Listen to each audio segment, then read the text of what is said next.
Welcome to week 7, everybody. So last week we were taking a little sidestep to talk about quadratic equations and their features. Well, for the past couple weeks anyway. But now we're going to get back into factoring. So I want you to make sure that you have a notebook for this because this process is a little confusing at first, and I want to make sure that you're writing these down as we're going. This process is used when we're trying to factor. So we've talked about several different types of factoring so far. So far we've covered, let me just make sure I can get this in there without it being too confusing. We've covered simple factoring,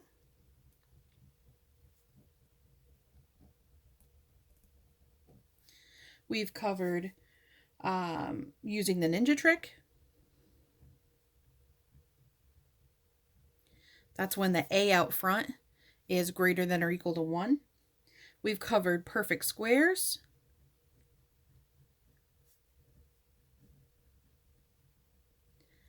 And we've covered the square roots.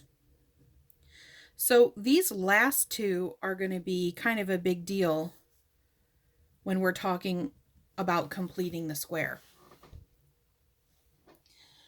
So just as a reminder, there's a couple of things that we talked about when we talked about perfect squares and square roots.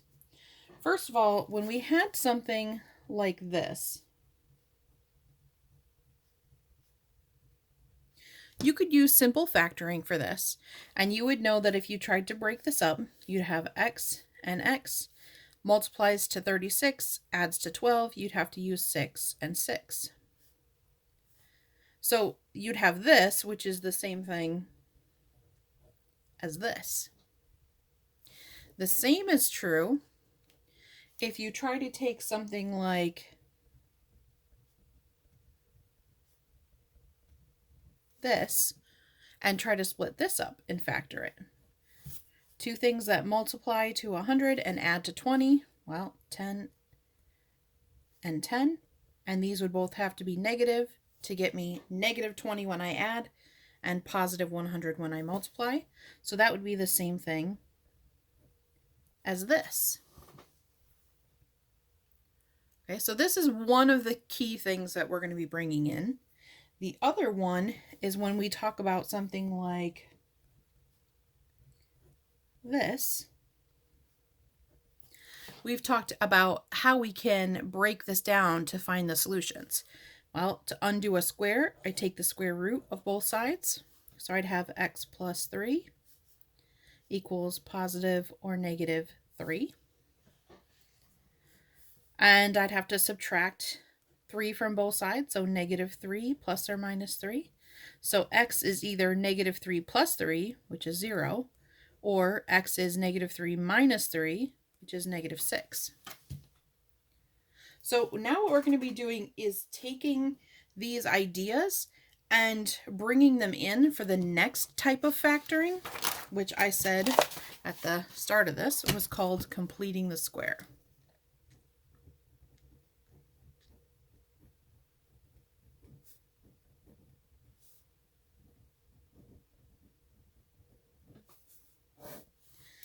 So just as a reminder, when we're talking about quadratics, we have ax squared plus bx plus c, and generally these are set to 0. And if they're not, we could always bring this number over so that they are, so that it makes it a little bit easier to do this. So what happens with completing the square is that when you try to use any of those other types of factoring, none of them work. So let's take a look at something like this.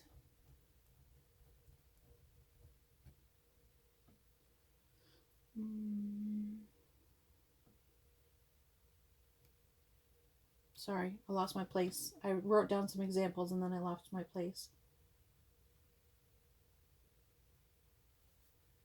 Here we go. Found it. Sorry about that. Okay. Things that multiply to 24. 1 and 24, 2 and 12, 4 and 6, 3 and 8. None of these would work to make this happen. And there's nothing that I can pull out of any of these. This isn't a perfect square. We already found that out. There's no way I can take the square root of this to get me to solve because I've got an x squared here and an x here. So what we're going to do is we're going to complete the square, which basically means we're going to add a square into the problem so that it makes it easier to solve. What happens with these is the numbers that you get generally for these aren't nice. You could run into questions where like maybe the answers are two nice integers and you just didn't recognize the fact that you could use those as factors. But generally what's going to happen is you're going to try to factor and you're going to get stuck because there's no way for you to do it. Kind of like this one. So here's what you do. First of all, what I want to do is I want this constant to go to the other side. So I'm going to add 24 to both sides.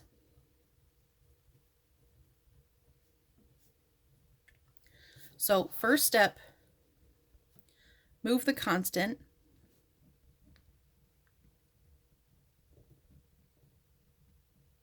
to the other side.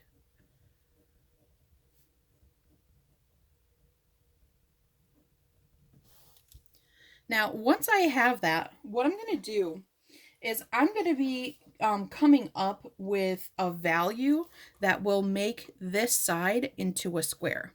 So here's what I do for that. What I do is I take 1/2 of b and square it.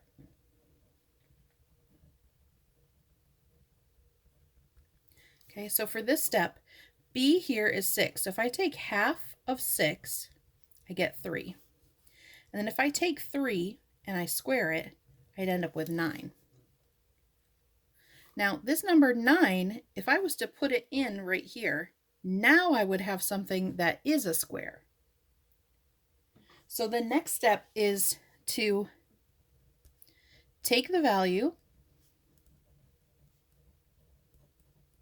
from the previous step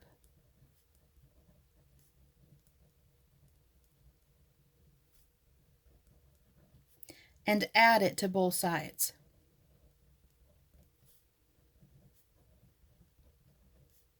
Because it doesn't mathematically make sense for me to take this 9 and only add it here. Just like any other thing when I'm doing equation solving in math, whatever I do to one side, I have to do to the other. So in this case, I'd have x squared plus 6x plus 9 and 24 plus 9, or 33.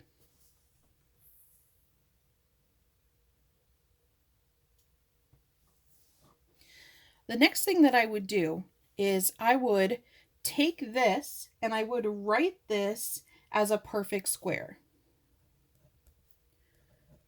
Write the previous step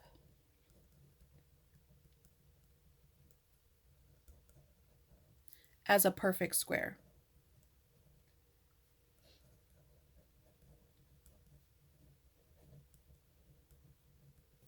So the things that would get me this are x and x, or 3 and 3, which would multiply to 9 and add to 6. So these two things, it's the same thing as just writing this as x plus 3 squared. Normally I don't write this step in, I'm just showing you this for the first time. Okay, so this becomes this, and what you're going to start to notice is the number that you square up here it's a positive 3, is the number that's going to end up down here. So equals, and then I just drop this down, 33. From here, we've got this, which is solvable. We've done this before.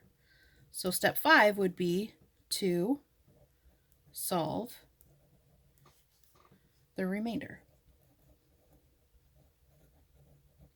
Okay, so if I wanted to solve for this, I would take the square root of both sides. I would have x plus 3 and plus or minus the square root of 33.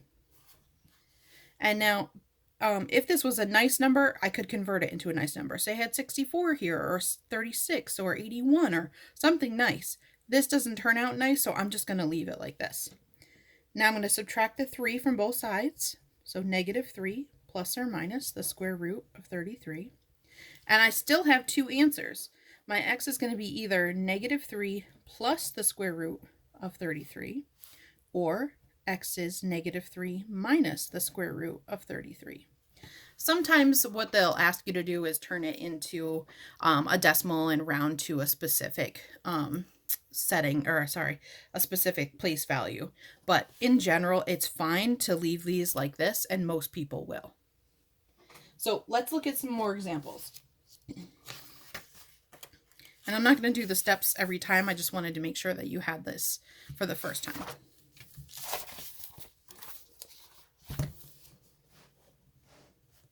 Nope. I'll just go to a new page. There we go. Okay, so let's take a look at something like x squared plus 20x minus 40. One of the other things that you'll start to notice with these questions is that in general, when you go to do these types of questions, the middle term is going to be an even number. Otherwise, there's another method, which we'll talk about next week, which will be a way for you to solve this. So again, just going to follow my steps like I did before. First thing is to move the constant to the other side. So x squared plus 20x equals positive 40 when I move it over. Then I take half of the b, which is 20. Half of 20 is 10. I then take 10 and I square it. So I'd get 100. So now with this 100, I'm going to add that to both sides. X squared plus 20x plus 100. And 40 plus 100 is 140. And again, the reason that I'm taking this step is so that this becomes a perfect square. This would be x plus 10 squared would be equal to 140. Take the square root of both sides. So I'd have x plus 10 equals positive or negative 140. Subtract 10 from both sides.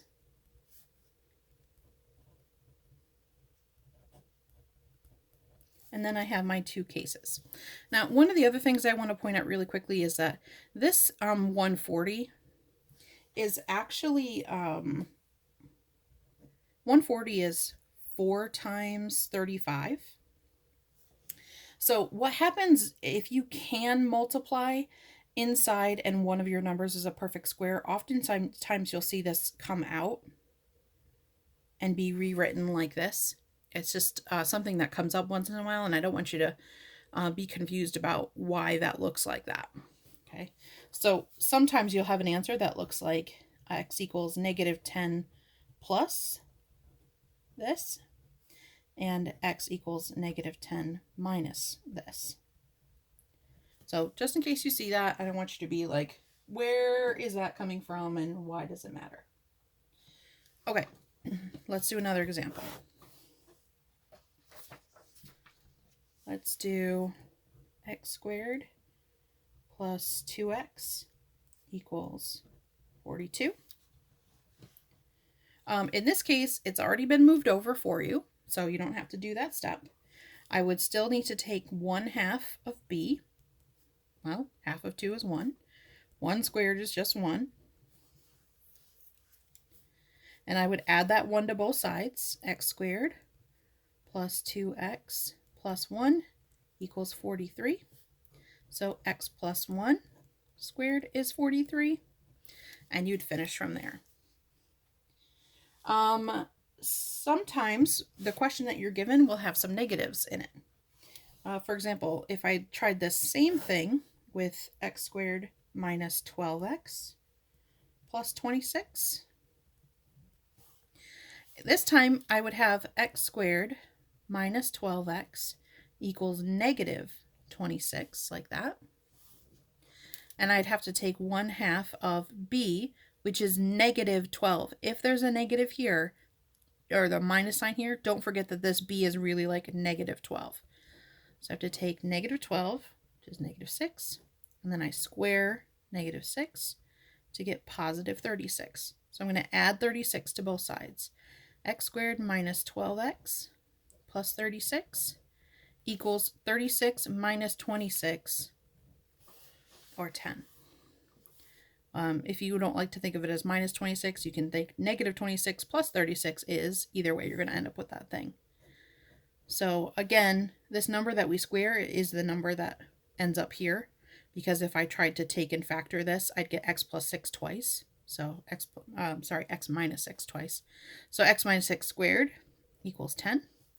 And again, I didn't do these steps here, but I would still take the square root of both sides. So, x minus 6 equals positive or negative 10. So x equals 6 when I add it to both sides, plus or minus the square root of 10. So x is 6 plus the square root of 10, where x is 6 minus the square root of 10. All right. I know that this process is a little confusing at first. So please, please, please, if you have questions, come and see me at the Google Meet tomorrow at 11. All right, guys, have a good day. Bye.